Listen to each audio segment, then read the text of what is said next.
예, 우리 정치의 한 달 앞을 내다보는 목요일의 시간 코너죠. 월간 코너죠. 오늘 조갑제닷컴의 조갑제 대표를 스튜디오에 모셨습니다. 안녕하세요. 예, 안녕하세요. 예, 이것부터 여쭤봐야 될 것 같아요. 앞서 직전에 인터뷰했던 장해찬 여의도연구원 부원장은 지난 9일 국민의힘 의원들의 총 결음은 윤석열의 정치 복귀를 명백히 반대한다. 이걸로 일단 마침표를 찍자라는 겁니다. 조갑제 대표님은 어떻게 보시는지요? 아니, 윤석열 전 대통령의 정치 복귀를 요구하는 사람이 지금 국민의힘 안에 있습니까? 난 한 사람도 없다고 보는데요. 예. 왜 그렇게 말을 그렇게 하죠? 공허한 목소리였다는 공허한 거군요. 목소리고 말장난이죠. 그렇게 할 게 아니고 예. 이렇게 이야기를 했어야죠. 불법 계엄에 찬성한 사람, 계몽령에 찬성한 사람, 그리고 탄핵에 반대한 사람. 예. 가장 중요한 게 부정선거 음모론에 편성한 사람은 배제한다. 공천 과정에서 배제한다. 또 그런 전력이 있는 사람은 당직에서 배제하겠다. 예. 뭐 이렇게 해야 그게 실천 가능성이 있는 거 아닐까요? 보다 구체적인 그렇죠. 명확한 게 나왔어야 된다. 예. 부정선거, 그러면 계엄 딱 세 사람이 걸리잖아요. 예.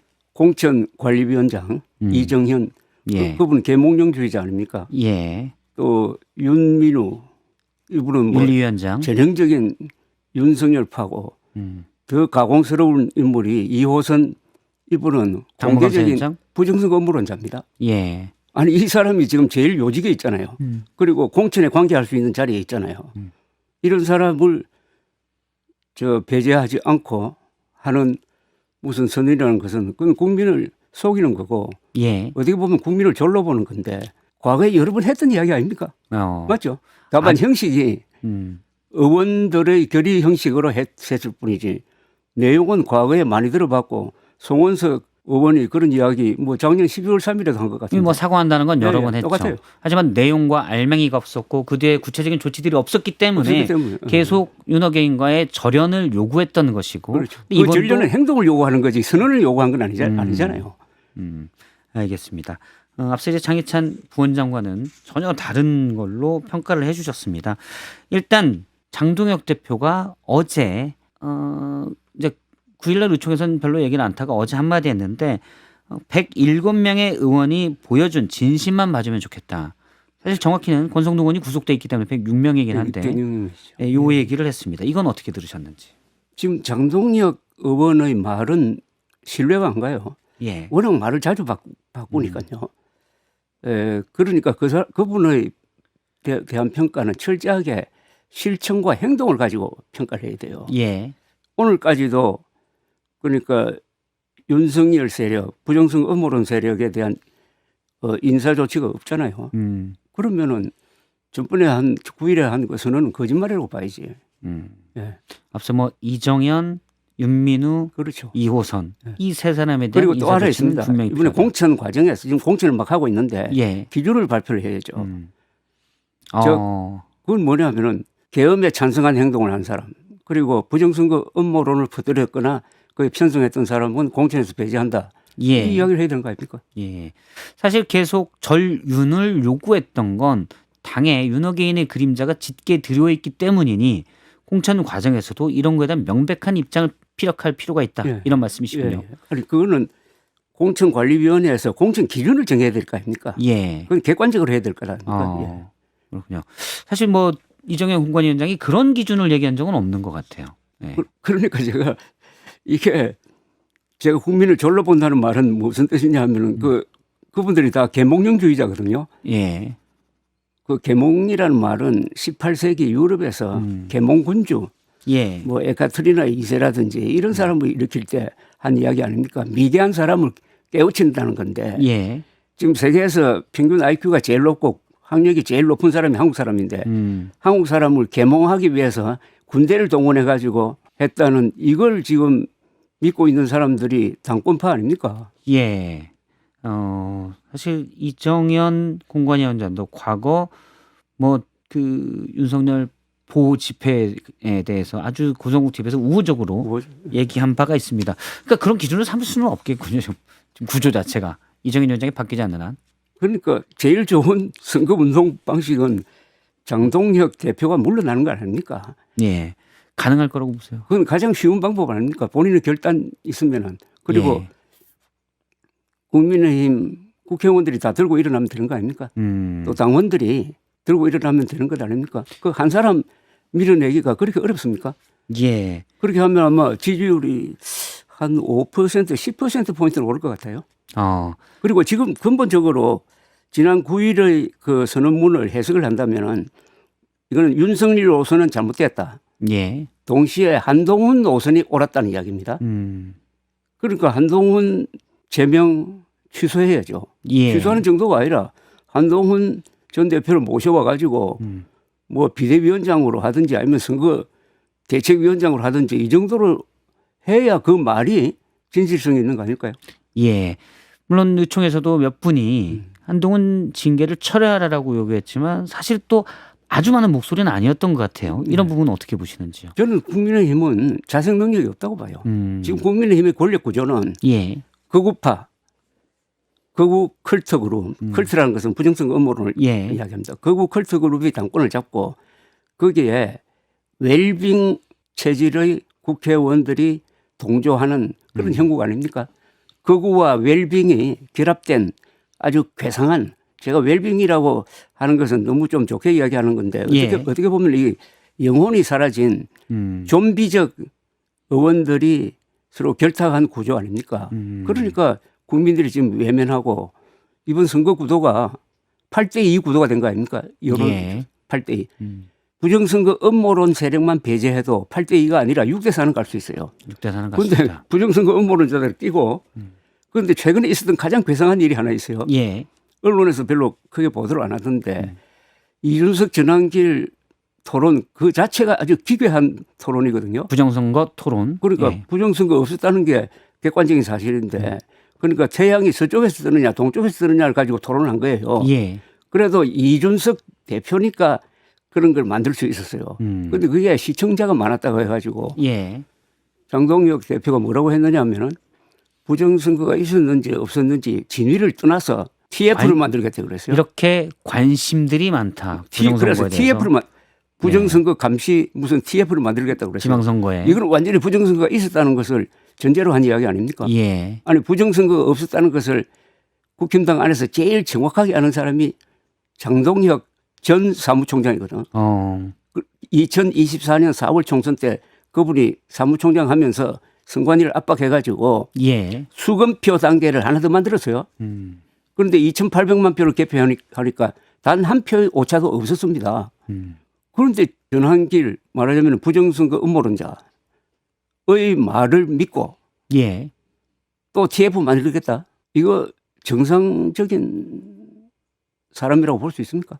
장동현 대표가 물론 의총 결의문이 우리 당의 마지막 입장이다라고 얘기도 했고 또 그렇지만 말씀하신 대로 부정선거에 대해서 관심 있는 듯이 얘기하고 극우 지지층에 좀 뭐랄까요 끌려다닌다는 느낌도 받습니다. 왜 그렇다고 보세요? 끌려다니는 정도가 아니라 뭐 포위됐는지 결탁한 건지는 모르겠지만은 이 부정선거 음모론자나 극우 세력 이 사람들이 정치 행위를 빙자를 해가지고 거짓말을 퍼뜨립니다. 예. 전환길 씨의 거짓말은 이 사람이 국힘당과 연결되어 있기 때문에 언론이 크게 써주는 거예요. 보통 사람들이 그런 이야기하면은 기사 까면 안 됩니다. 명백한 거짓말이니까. 예. 전환길 씨가 줄곧 하는 이야기가 사전투표 폐지하고 수개표 하라는 거 아닙니까? 지금 수개표잖아요. 이 선거 시스템에 대해서 기본적인 오해를 하고 있는 이런 이야기는 헛소리라 그래가지고 언론에 안 써주거든요. 예. 그러니까 정치 행위를 하니까 그걸 정치 행위로 보니까 이렇게 하는 거예요. 그러니까 이런 역할을 해주도록 장을 만들어주는 게 지금 국힘당이고 장동혁 대표 아니겠습니까? 예. 이거는 국가에 죄를 짓는 겁니다. 장동혁 대표와 일부 지도부는 전환길 씨 같은 나쁜 목소리가 제도권에 들어오게 한 죄를 짓고 있다. 아니 2024년 4월 총선을 통해서 부정선거 음모론이 싹 정리가 됐어요. 예. 그런데 윤석열 피고인이 비상계엄령 선포하면서 부정선거 음모론을 들고 나는 바람에 한때 전 국민들이 30% 어른의 그런 어른 중에서 한 1,000만 명이 여기에 속아 넘어갔어요. 예. 보수는 한 50%가 속았습니다. 그리고 지금도 그 후유증이 계속되고 있고 곳곳에서 분열이 이루어지고 있고 해가지고 지금 국힘당이 이렇게 된 가장 큰 원인은 부정선거 음모론이 침투했기 때문이에요. 저도 잘 이렇게 납득이 안 되더라고요. 예를 들어서 황교안 전 총리 같은 경우는 법무부 장관의 총리까지 했고 공안 분야에 검찰 내에서도 앞서가는 인사였는데 부정선거 음모론에 빠져 있고요. 또 보수층 인사들 이렇게 저도 만나보면 사회 지도층 엘리트들도 많이 빠져 있다고 그러더라고요. 예. 이게 잘 이해가 안 가더라고요. 이거는 일종의 정신질환이에요. 직위고하 배우고 못 배우고가 아니고 예. 그 저변에는 누구를 미워하는 마음이 강하니까 이런 식으로 나타나는 건데 그러나 일은 크게 벌어져 가지고 예. 저는 이게 국가적 사건이라고 생각해요.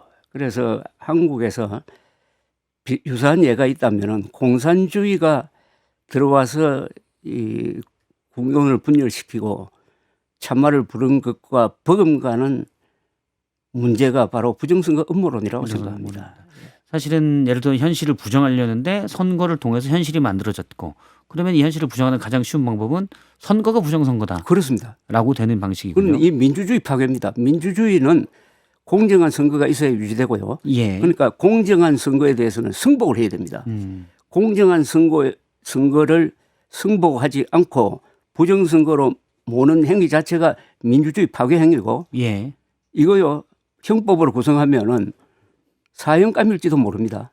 왜 이런 제가 표현을 하냐면은 민주주의를 1960년 3.15 대통령 선거 때 부정선거를 획책한 사람이 최인규 내무장관이었어요. 예. 이 사람이 사형돼 버렸습니다. 이 사람은 4.19 때 발포 명령 내린 사람이 아니에요. 예. 그러니까 공정해야 될 선거를 부정선거로 만드는 게 사형이라면은 공정한 선거를 부정선거로 몰아가지고 그에 승복하지 않도록 선동하는 것은 사형감 아닙니까? 얼마 전 민주당에서 국민투표법을 개정할 때 이거는 헌법 개정을 뒤에 필요한 전제 조치였는데 할 때 사실은 선거 시스템에 대해서 악의적인 가짜 뉴스를 퍼뜨린다. 이것도 상당히 중죄로 처벌하자고 했는데 국민에서 반발이 좀 많았어요. 그래서 이건 빠졌습니다. 결국 개정안에. 이 부분은 그러면 원래는 상당히 강하게 처벌하는 게 맞다라고 보시는 건가요? 부정선거 음모론은 언론 자유로 보호할 게 아니죠. 예. 자유를 파괴하는 자유 아닙니까? 그리고 지금 저 공직선거법에 선거자유방해제라는 게 있어요. 예. 저는 그걸 뭐 새로 법 안 만들어도 그걸 적극적으로 활용하고 개정을 한다든지 해가지고 예. 최소한 부정선거 음모론을 퍼뜨려가지고 돈 버는 사람 그리고 이걸 정치적으로 이용하는 사람은 형사처벌해야 됩니다. 형사처벌해야 된다. 뭐 속아 넘어가는 사람까지 형사처벌할 수는 없고 그 사람은 교육하면 되니까. 예. 획책하고 주도하는 사람에 대한 부정선거 형사처벌이 필요하다라고 하셨고요. 그러니까 일단 돈벌이 하는 사람과 이걸 정치적으로 이용하는 사람들. 예. 앞서 이제 의총 결의문 2부 앞에 인터뷰했던 장해찬 여의도연구원 부원장은 계속 그걸로 마침표가 됐다고 했는데 김민수 최고위원이 어제 새벽에 페이스북에 올린 글을 통해서 사실은 장동혁 대표는 전륜을 입에 꺼낸 적도 없다. 그리고 시간을 좀 더 달라라고 어떻게든 좀 절윤하고 싶어하는 송은석 원내대표 측에 그런 얘기들을 전달했다고 했습니다. 그래서 결의문도 사전에 장동혁 대표가 합의하거나 논의된 게 아니다라는 얘기도 했었어요. 이 상황은 어떻게 보셨습니까? 뭐 제가 줄곧 이야기하는 대로 장동혁 대표가 지금까지 한 이야기를 이래 저물 끄면은 여기 갔다 저기 갔다 이렇게 해가지고 혼란스럽잖아요. 예. 우리가 황교안이라고 했던 사람 아닙니까? 그 사람 심경에 무슨 변화가 있어가지고 예. 윤석열과 전련하겠다고 했는지. 그러나 이 모든 것은 결국은 이번 선거를 통해서 결판이 날 테니까 예. 저는 하고 싶은 대로 하고 이미 어떻게 그에 할 수 대해서 없다. 책임지는 거죠. 하고 싶은 대로 하도록 하고 어떻게 보면 뭐 이래라 저래라 바깥에서 이렇게 할 필요 없이 선거 결과를 보고 좀 시간 두고 확실하게 정리하는 게 옳지 않을까 하는 생각이 들고 바닥을 쳐야 올라갈 수 있다. 그렇게 될 거라고 봅니다. 선거 전망은 어떻게 하십니까? 지방선거는 그러면? 저는 뭐 거의 참패보다 더 심한 게 전패 아닙니까? 예. 전패 위기에 있다고 보죠. 대구 경북 포함입니까? 빼고입니까? 그것도 불안하다. 네, 특히 대구시장 같은 자리는 물론 이제 통합될지 모릅니다, 그죠? 예. 대구 경북이 하나가 되면은 조금 국힘당에 유리할 줄 모르지만은 어쨌든 안심할 수 있는 것은 단 한 곳도 없다고 생각하고 당장 지금 서울시장 선거를 포기하느냐 이게 아주 초미의 사태 아닙니까? 예. 제가 포기한다는 말은 오세훈 시장이. 오세훈 시장이 출마를 포기하면은 사실상 포기하는 거예요. 그죠? 예. 오세훈 시장은 오늘까지 후보 등록 접수인데 할까요? 아니면 조갑재 대표님이 조언을 한다면 해야 된다고 보십니까? 현 상태에서? 오세훈 서울시장은 자신의 신념대로 가야 된다고 생각합니다. 자신의 신념대로 행동하고 예. 또 거기에 대한 공이 있으면은 공을 차지하고 또 거기에 문제가 있으면 책임지고 하면 되는 거죠. 조 대표님이 보시기에 오세훈 시장이 지금 가져야 될 신념은 어떤 거예요? 보수 재건이죠. 보수 재건이다. 보수 재건이고 오늘 조선일보에 양상훈 주필이 흥미로운 기사를 하나 썼더라고요. 예. 그러니까 오세훈, 한동훈, 이준석 세 사람이 손을 합쳐야 된다. 예. 손을 맞잡고 나서야 된다라는 이야기인데 저는 그게 보수를 재건하는데 결국 이 세 인물인 것 같아요. 세 인물이 이번 선거 기간 중에 어떤 역할을 할 건지를 통해서 보수 재건의 기수가 될 수 있다고 생각합니다. 예. 예. 양상훈 칼럼니스트는 가능성은 10%도 안 안 되지만 된다고 하지만은 되었을 때는 훨씬 더 효과가 크다. 예. 그러니까 이런 표현을 했더라고요. 국민들에게 감동을 줄 수 있는 사람은 이 세 사람밖에 없다고 했어요. 보수 쪽에서. 예. 예. 저는 그게 아주 동의를 하고 그런 정치적 상상력은 필요하고 모릅니다. 아직도 3개월은 시간이 많아요. 예. 사실 오세훈 시장과 이준석 대표는 가까운 편입니다. 맞아요. 지난 예. 보궐선거에 오세훈 시장이 나왔을 때 그 캠프에서 이준석 그렇죠. 대표가 가깝죠. 일하기도 했었고요. 여기에서 이제 한동훈 전 대표만 약간 결이 다른 것 같아요. 그럼 한동훈 전 대표는 이 세 명의 손을 잡기 위해서 구체적으로 어떻게 해야 됩니까? 저는 분진 합격이란 말이 있거든요. 분진 합격. 합격. 어떤 목표를 향해서 각각 따로 예. 행동하되 결정적인 순간에 힘을 합친다는 합쳐서 공격한다는 말을 분진 합격이라는데 예. 두 사람이 지향하는 바는 똑같아요. 두 사람의 공통점이 한 두 개 있잖아요. 첫째는 계엄을 반대하고 예. 부정선거 음모론 반대하고 그다음에 윤석열에 반대하고 황교안에 반대하고 장동혁에 반대하고 예. 그러면은 못 뭉칠 이유가 없어요. 두 사람이란 건 여기서 아니 세 사람이지. 이 세 세 사람. 아니, 한 명을 누구 빼신 것 같아요. 아닙니다. 이 세 예. 사람이 못 뭉칠 이유가 없는데 예. 다만 플랫폼을 어떻게 만드느냐. 사실은 이준석 대표와 한동훈 전 대표는 서로 캐릭터가 좀 비슷해서 서로 견제를 하는 것 아니냐, 자기 보수의 어떤 대표 주자를 놓고 이런 분석들도 있습니다. 저는 이 세 사람 경쟁해야 된다고 생각합니다. 예. 경쟁도 치열하게 하고 협력도 치열하게 하고 예. 이 우리 정치사의 좋은 모델이 김영삼, 김대중 두 사람의 협력과 경쟁이거든요. 근데 그 연대라는 거에 대해서 예. 사실은 한동훈 전 대표도 마찬가지고 이준석 대표도 지금까지 그런 걸 잘 못하더라라는 비판을 받아온 것도 사실입니다. 그렇죠. 근데 나이를 보니까 60대, 50대, 40대더라고요. 아, 예. 오세훈 그렇죠. 시장이 60대고요. 오세훈 시장이 60대고 정치 경험이 제일 많으니까 이렇게 합치는 역할은 오세훈 시장이 할 수 있지 않을까 하는 그런 생각이 드네요. 오세훈 시장이 좀 주도적으로 나설 필요가 예. 있다. 그러니까 이 세 분이 어떤 식으로 합쳐서 이번 선거에서 영향을 끼칠 거냐. 이번 선거는 좋은 무대잖아요. 그죠? 예. 이 무대에서 어떤 역할을 하면서 어차피 장동혁 이끄는 국민의힘은 아주 참패할 테니까 그 뒤의 상황에서 주도권을 잡을 거냐. 세 사람 힘을 합쳐서. 지금 극우 지지자들이 많기 때문에 장동현 대표가 선거에 참패해도 물러나지 않을 것이라는 분석도 있어요. 여기에 대해서는 어떻게 보세요? 그건 좀 어렵지 않을까요? 물러날 것이다. 네, 그 전에도 여러 가지 일이 있을 것 같은데요. 그 전에도. 네, 뭐 요새 선거대책위원장을 참신한 사람을 모셔봐가지고 예. 장동혁 대표를 뒤로 물리자는 이야기도 나오고 하는데, 오세훈 시장의 주장입니다. 예, 그런 이야기도 계속 커질 거고, 우선 선거판에 딱 들어가면은 후보들이 장동혁 대표가 지원 유세에 오는 걸 반길까요? 아니면 오지 말라고 할까요? 예. 오지 말라고 할 것 같다. 그럼 비참한 상황이 벌어졌을 때 지고 나서도 계속 당권 가지겠다. 그게 무엇일까요? 그러기는 쉽지 않을 것이라고 봤고요. 자, 오세훈, 오세훈, 한동훈, 이준석 세 사람 중에 누가 제일 먼저 손을 내밀어야 된다고 보세요? 앞서 오세훈 시장이 해야 됩니까? 오세훈 시장이 예. 할 수 있고 또 그 한동훈 한 10초 정도 남았습니다. 예. 한동훈 이런 사람들이 다 난 대의를 중요하게 여긴다고 생각해요. 대의. 그래서 손을 내밀면 잡을 수 있다. 예, 세 분 다. 예. 네, 알겠습니다. 여기까지 듣도록 하겠습니다. 오늘 월간 조갑제 대표님이었습니다. 고맙습니다. 예.